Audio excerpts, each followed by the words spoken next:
Randa Barakat, vous êtes cavalière, vous avez parcouru une longue trajectoire dans le domaine du travail administratif, surtout dans le domaine du tourisme. À présent, vous envisagez une autre carrière culturelle et vous êtes la fille du grand réalisateur, le défunt Henri Barakat.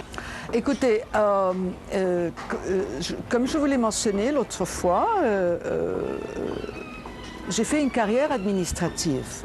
Je ne peux pas dire que j'ai fait une carrière dans le tourisme, dans le sens que je n'étais pas responsable de faire des réservations ou de faire des accords avec les hôtels et avec les compagnies, les agences de voyage et tout ça. Mon travail essentiel était l'administration et comme je vous l'ai dit également, j'étais l'assistante du chairman. Donc un travail purement administratif. J'étais son assistante personnelle, je faisais de mon mieux pour lui faciliter la vie. Et je n'avais pas, évidemment, je n'avais pas de contact avec les réservations, non, il y avait tous des départements tout à fait séparés de nous. Même pour le travail administratif, ça requiert beaucoup de compétences aussi, hein, pour bien connaître les procédures et pour avoir cette affinité pour pouvoir terminer au temps voulu. Ça demande surtout beaucoup de concentration. Et j'avais un patron qui était très exigeant et je dois admettre que je lui dois beaucoup parce que c'est son exigence qui m'a aidé à toujours me surpasser. Je tenais à tout prix à être à la hauteur de ce qu'il me demandait et donc j'étais tout le temps, c'est vrai que j'étais tout le temps sur les dents, okay. Mais j'ai beaucoup avancé dans mon travail et si je peux dire qu'aujourd'hui j'ai un bagage, une carrière sur laquelle je me repose et je dis oui, j'ai été l'assistante d'un tel pendant le temps, c'est pour moi un grand honneur. Vous avez indiqué que c'était la guerre civile au Liban qui a fait que vous avez dû interrompre vos études universitaires. Vous êtes rentré en Égypte en attendant que la guerre prenne fin et évidemment ça a pris des années et par conséquent vous avez commencé à travailler. Pourquoi est-ce que vous n'avez pas pensé faire d'autres études ici en Égypte, dont par exemple des études cinématographiques? Non, pas cinématographiques, mais j'ai toujours été tout à fait au fond de moi-même, j'ai toujours été frustrée de n'avoir pas terminé mes études. Et c'est une chose à laquelle j'ai compensé par une avidité de lecture au-delà de ce que vous pouvez penser. C'est-à-dire que je lis avidement. Je suis ce qu'on appelle chronic reader. Je lis tout le temps. C'est-à-dire c'est ma seconde grande passion après l'équitation. J'ai un livre dans la voiture, je lis quand il y a un feu de signalisation rouge et que ça prend plus qu'une minute, je vais lire 2-3 paragraphes. Et je lis tout le temps et je lis de tout. C'est probablement le fait que je n'ai pas pu terminer mes études qui m'a donné cette soif et certainement la formation que mon père m'a donnée de toujours vouloir apprendre, de toujours vouloir élargir son horizon, de toujours de rendre mon cerveau comme une éponge.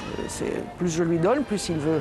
Et plus je lis, et plus je veux lire, et plus j'apprends, et plus je réalise que je suis ignorante. Et donc on rentre dans ce cycle qui n'a pas de fin. Mais je ne vais pas mourir idiote. Et vous n'avez pas voulu adhérer à une université ici, ou à transférer votre dossier? Non, parce que quand nous sommes venus, nous étions tellement contents d'être au Liban et à l'université et tout ça. Notre séjour ici était provisoire, mais le destin a voulu que le provisoire soit permanent. Donc on faisait que remettre, et puis la vie reprend le dessus et on prend une route, on choisit une route, on prend une autre et puis... Avez-vous estimé que c'était trop tard pour reprendre les études? Non, je commençais à m'y plaire dans mon domaine professionnel, je commençais à apprendre, je commençais à voler de mes propres ailes, je commençais à avoir un salaire, donc j'étais à l'aise dans tout ça et ça a continué.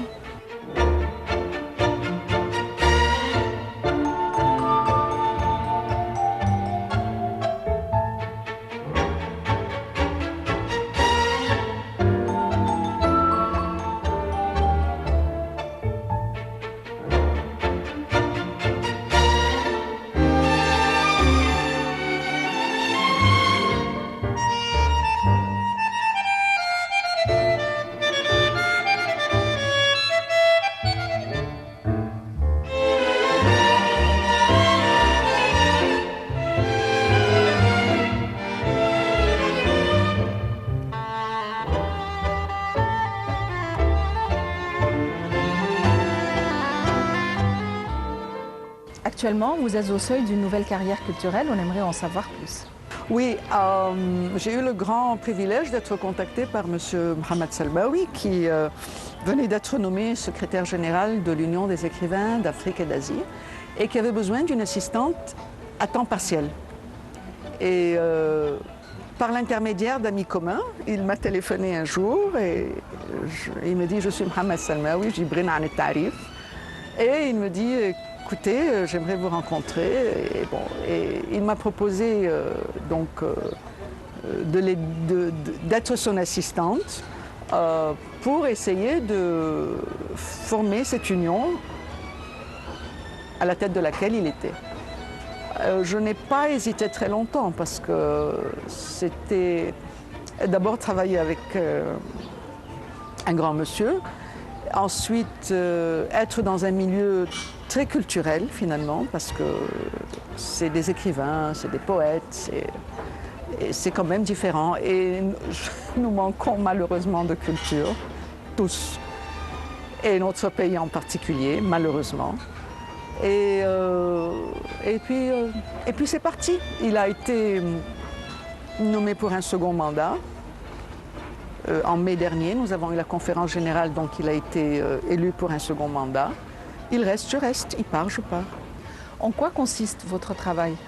L'Union des écrivains, donc c'était l'Afrique, l'Asie, maintenant nous avons joint l'Amérique latine. C'est l'union des unions des écrivains des pays. Ce n'est pas à titre individuel, c'est-à-dire ce n'est pas Randa Barakat écrivain qui est membre. Je dois faire partie de l'Union des écrivains d'Égypte et c'est l'Union des écrivains d'Égypte qui est membre dans cette union. Okay? C'est établir des contacts, c'est établir des échanges littéraires, c'est faire des réunions, prendre des positions sur des problèmes, nous venons d'éditer notre premier magazine, qui est le Lotus Magazine, qui regroupe des œuvres en 3 langues, en français, en anglais et en arabe, qui regroupe des œuvres d'un grand nombre d'auteurs et d'écrivains et de poètes, qui est sur le marché, qui est distribué maintenant dans les ambassades et nous les avons également envoyés à ces unions dans les différents pays. C'est très intéressant, qu'est-ce que vous voulez que je vous dise? C'est de la culture. Ça aussi, c'est une passion. Ça répond à votre amour inédit pour les livres et la lecture. Ça, c'est sûr. Ça répond à mon amour pour les livres, ça, c'est sûr. Ça, c'est sûr. Parce que je suis en contact avec eux et puis quand je les vois, il y a des échanges, on me conseille un livre. Enfin, bien sûr, c'est à un autre niveau, certainement. Quel est le domaine de lecture que vous aimez le plus? À tout. Tout. L'histoire, beaucoup. Beaucoup l'histoire. Je suis très concernée récemment par les régimes totalitaires, par les génocides qu'il y a eu au XXe siècle. Le génocide des Arméniens, le génocide des Juifs, le Rwanda. Ce sont des choses qui me... Je lis beaucoup, je commande mes livres sur Amazon parce que je ne les trouve pas, ce n'est pas des sujets qu'on trouve ici du tout, c'est tabou presque, ça n'existe pas. Et pourtant, ce sont des choses que nous ne pouvons pas occulter. Avez-vous jamais pensé à écrire? Oui. J'ai fait des ébauches. J'ai surtout pensé à écrire quand papa est décédé, parce que j'avais une douleur très forte que je devais extérioriser. Et puis, j'écrivais. Je tenais un journal quand j'étais adolescente, mais quand papa est mort, j'ai écrit. Mais c'est resté à l'état de brouillon parce que il y a tellement de livres qui sortent et qui sont écrits avec tellement de maestria que je me dis je serais vraiment un grain de sable. Alors autant garder tout ça sur du papier dans le fond de mon tiroir. Ça viendra un jour, du moins cet aspect émotionnel vous reliant aux chevaux. Peut-être que vous voudriez un jour écrire sur votre trajectoire de cavalière. Oui, possible, c'est possible. Quand je ne pourrai plus monter à cheval, peut-être que je déverserai ce trop-plein d'amour dans l'écriture. Est-ce que vous pensez à faire coach pour entraîner des jeunes dans le domaine du dressage? Écoutez, j'ai eu cette expérience il y a 1 an et demi de ça, ici au club. Des jeunes cavaliers, enfin même pas vraiment des jeunes. J'ai eu des jeunes et j'ai eu des personnes âgées qui ont demandé que je les quote-unquote coach. Et ça s'est très bien passé en fait. Ça s'est très bien passé. J'étais ravie de voir la métamorphose tant chez des jeunes que j'ai formés que chez des adultes qui ont littéralement changé d'angle, carrément. C'est une expérience très enrichissante et j'aurais voulu continuer, bon, mais il y a eu un désintérêt de la part des gens qui montaient avec moi, donc je ne peux pas m'imposer. C'est excessivement enrichissant. C'est très draining en anglais, ça demande énormément de concentration et d'effort, mais quand je voyais le résultat, parce que je suis debout là au milieu du terrain d'entraînement à essayer de faire passer une information, mais quand je voyais que ça passait, c'est pas évident. Pas tout le monde peut faire passer l'information. C'est comme un professeur à l'école. Oui, c'est un bon professeur, il fait passer l'information en donnant un cours tout à fait hors norme, mais l'information a passé, ou c'est un professeur académique qui n'arrive pas à contacter n'arrive pas à établir le lien de communication avec ses élèves. C'est très gratifiant. Et c'est une expérience que je recommencerai avec plaisir, sans hésiter. N'importe quand. On me dit maintenant, ok, maintenant, tac, je donne une leçon.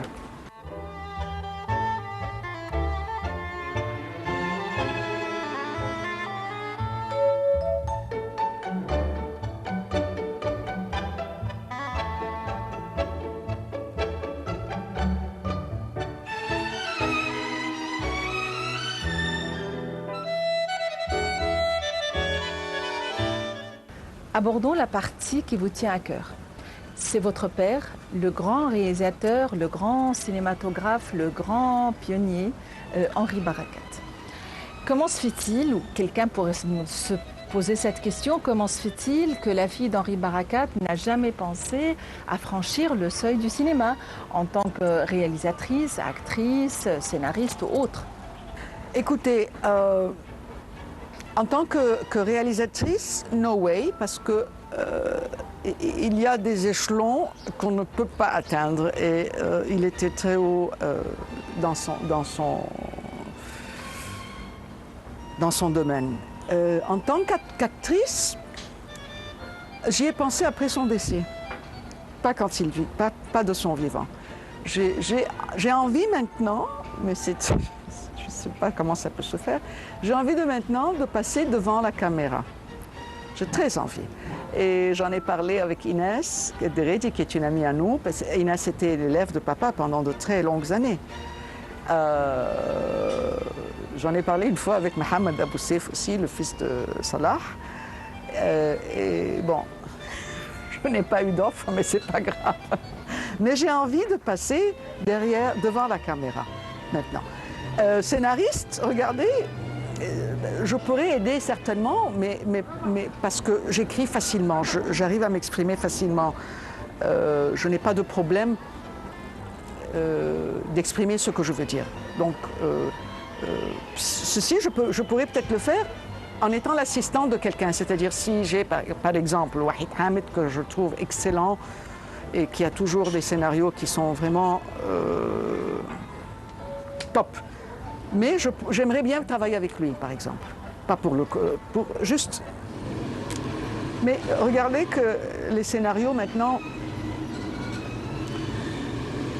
malheureusement, ça tombe à la dérive. Hein. C'est un tout petit peu comme tout le cinéma égyptien, si je me permets de le dire. Je laisse souvent la télévision allumée quand je vais à mes occupations à la maison. Le dialogue que j'entends est vide. Il n'y a pas de consistance. Ce n'est pas le dialogue sur lequel on se retourne pour l'entendre, comme tout le cinéma d'ailleurs. Quels sont les souvenirs que vous avez gardés du travail de votre père? Une très grande maîtrise, beaucoup d'élégance. Ces films étaient très chics, toujours beaucoup de... un très grand respect de tous les techniciens et les actrices qu'il y avait avec lui. Jamais sa voix n'a été... Jamais il n'a élevé la voix sur un plateau, ni à la maison d'ailleurs. Jamais, je n'ai pas entendu la voix de mon père, jamais. Et pourtant, tout marchait comme sur... impeccable. C'est les grands, les très grands. Vous alliez avec lui au plateau? Oui, très souvent, très souvent. Jehan, ma sœur, a travaillé avec lui pendant de longues années. Je crois qu'elle a fait 13 à 15 films, elle était son assistante. À ce moment, moi, je n'étais pas en Égypte, j'étais au Liban. Et c'était un plaisir, un plaisir. Depuis que nous étions petits, nous allions avec lui.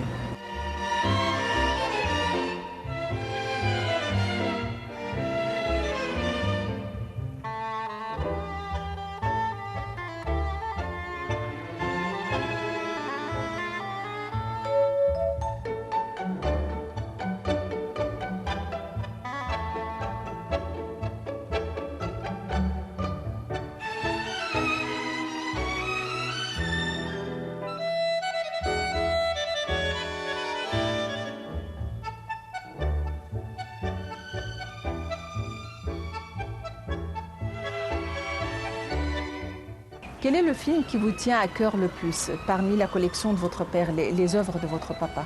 Le film que j'aime le plus, qui est le plus proche de mon cœur. Écoutez, j'aime beaucoup ces films parce qu'il y a toujours un message qui est très dans ces films. Mais un des films que je trouve exceptionnel, j'aime beaucoup في بيتنا رجل, طبعا le Haram, Dua el-Karawan, je sais pas. Je ne veux pas seulement nommer les films de Madame Faten, mais par exemple Oscurini. Une dentelle. C'est vrai que c'est un remake de grands monstres de Ahmad Hamdi et Faten Hamama, mais c'est une dentelle. Je remonte plus loin. Afrita Hanem, quel plaisir. Ayam ou Layali, quand il chante ce romantisme exceptionnel. Ah, mais enfin, je ne veux pas faire l'éloge de tous ces films, non. Mais essentiellement, j'aime beaucoup Fi Baytina Ragul et le Haram. Ce sont des films qui me touchent énormément. Et le Karawan, que nous connaissons tout, bien sûr. C'est un emblème, c'est presque un drapeau d'Égypte.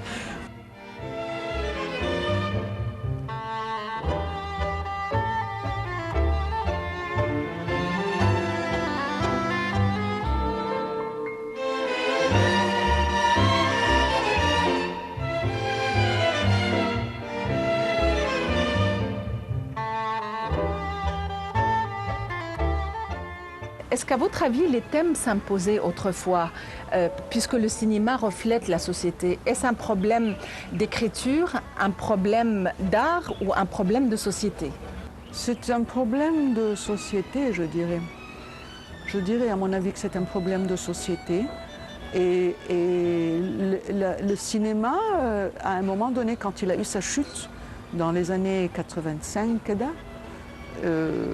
il y a eu une casse, il y a eu une série de films vulgaires, sans message, moi je dirais, disgrace, une honte pour le cinéma égyptien, qui a donné tellement de belles choses, pas seulement les films de mon père, mais 4-5 grands metteurs en scène que nous avons, Salah Abou Sif, Hassan El-Imam, Zulfouar, Kamal El-Sheikh, tous ces grands noms qui ont donné des chefs-d'œuvre.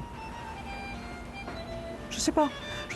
Et pourtant, ce qui me paraît très drôle, c'est que la société de maintenant, il n'y a pas quelqu'un que je rencontre qui me dise « je suis viré sur le cinéma, je ne vois que des films en blanc et noir ». Bon, c'est-à-dire, qu'est-ce qu'on fait? Où est la solution? Où est la solution? Est-ce que si maintenant le cinéma égyptien redonne des films. Moi, je ne vous dis pas qu'ils refassent des remakes, parce qu'un chef-d'œuvre ne peut pas être refait, c'est pas possible. Mais s'ils donnent des films avec cette même essence, est-ce que le public va répondre? Je ne sais pas. Je crois que c'est un problème de société. Je crois que c'est un problème de société et un manque total de culture qui fait que des films de valeur ne vont plus avoir d'écho dans la société. Ça, c'est un manque de culture. C'est pas autre chose, c'est un manque de culture. Est-ce que vous pensez que la jeunesse est plus virée vers autre chose? La jeunesse, certainement est virée sur autre chose. La jeunesse ne lit pas. La jeunesse ne se cultive pas. La jeunesse est virée sur autre chose, certainement. La technologie, le Facebook, le social media. Mais il n'y a pas beaucoup de maisons en Égypte où vous rentrez et vous trouvez des livres. Il n'y a pas beaucoup de maisons en Égypte, très peu, où vous écoutez de l'opéra. Il n'y a pas. Malheureusement, mais ça c'est une culture. Je vous donne un tout petit exemple. Hier, j'étais au Metropolitan, au Life, à la petite salle de l'opéra. Nous n'étions pas très nombreux. C'est vrai que c'est Wagner, et que Wagner est très lourd, et que 4 heures de Wagner, c'est pas du gâteau. Mais nous sommes une capitale de 20 millions. Nous sommes une mégapole de 20 millions.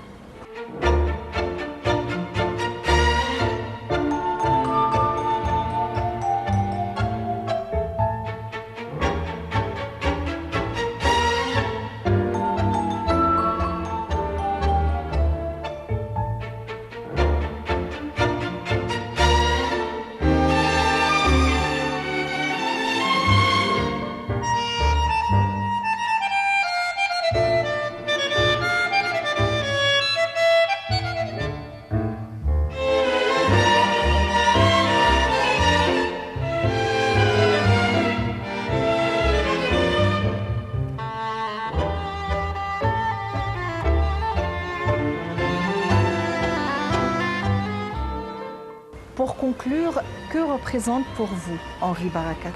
Il représente l'Égypte. Il représente l'Égypte qu'il a beaucoup aimée. Et il a retransmis tout son amour dans beaucoup de films. Et c'est très sensible de le voir. Il représente un grand artiste qui avait beaucoup d'humilité. Et qui a laissé un grand vide.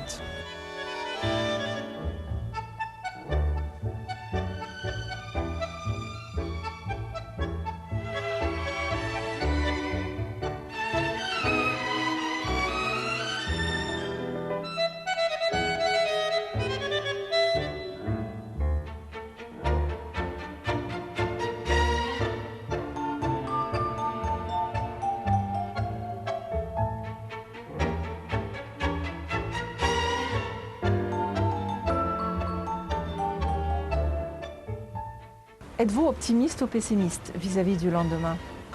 Si j'étais pessimiste, j'aurais quitté le pays. Mais moi, j'aime l'Égypte. Et je pense que les gens devraient cesser de tout le temps critiquer et se mettre plus au travail. Parce que, oubliez que moi je suis à la retraite, que je ne travaille plus, mais je pense toujours qu'avant de revendiquer des droits, j'ai des devoirs. Et que beaucoup de gens sont là à vouloir critiquer juste pour le fait de critiquer, alors qu'il y a tellement de choses à faire encore en Égypte sur tous les plans et dans tous les domaines. Rien que sur le plan humanitaire, rien que pour s'occuper bénévolement d'hôpitaux, d'écoles, d'orphelins, il y a énormément à faire. Mais les gens veulent rester sur leur canapé, écouter les talk shows et critiquer, et ça c'est très négatif. Je dois laisser à ces gens le temps de faire ce qu'ils ont à faire. On ne corrige pas en quelques années ce qui a été détruit C'est très difficile de construire, c'est très facile de détruire. Je peux détruire en 24 heures, mais pour reconstruire, il faut beaucoup, beaucoup de temps. Et il y a toute une façon de penser qui doit changer. C'est là que ça doit se faire. Et c'est là où je pense que le ministère de la Culture a vraiment un très grand rôle et doit agir beaucoup plus fermement, avec beaucoup plus d'ouverture, avec beaucoup plus d'échanges, avec beaucoup plus... Mais bon, c'est mon humble opinion. Randa Barakat, c'était un plaisir pour nous de nous avoir permis de franchir votre monde de cavalière, d'avoir partagé vos émotions, votre amour inconditionnel pour les chevaux, mais aussi de nous avoir emmenés pour en savoir plus sur votre trajectoire professionnelle et d'avoir partagé avec vous aussi votre grand amour pour votre père durant ces quelques minutes durant lesquelles on a parlé d'Henri Barakat, le grand réalisateur. Merci et à la prochaine. Merci, c'était un plaisir pour moi. Merci beaucoup. Randa Barakat, fille du grand réalisateur Henri Barakat, mais aussi cavalière et spécialisée tout précisément dans le dressage des chevaux. Elle a aussi mené une grande carrière administrative dans le domaine du tourisme et à présent, elle est au seuil d'une nouvelle carrière culturelle avec le grand écrivain Salmaoui. Et elle a beaucoup d'enthousiasme, beaucoup d'optimisme et surtout beaucoup d'amour pour ses chevaux. Merci et à la prochaine.